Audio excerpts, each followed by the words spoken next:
थोर तयाची पत्नी होती सुंदर. नदी किनारी एकदा त्यांनी घातली महापूजा दोघांनी. आलेक नौका त्याच मार्गानी नाव भरलेली पूर्ण द्रव्यानी. होती व्यापारी साधू बाण्याची रीत पाहण्यास आला पूजनाची.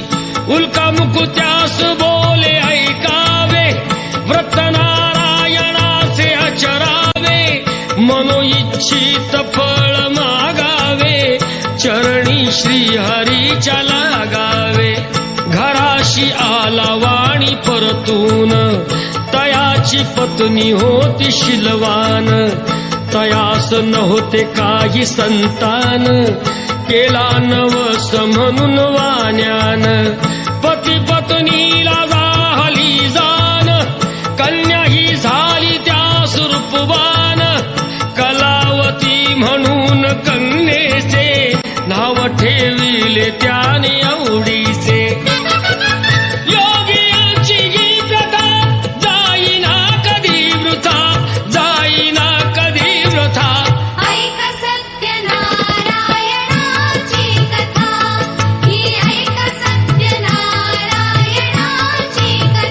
लीलावतीने काही दिवसान दिली नवसाची त्यास आठवण.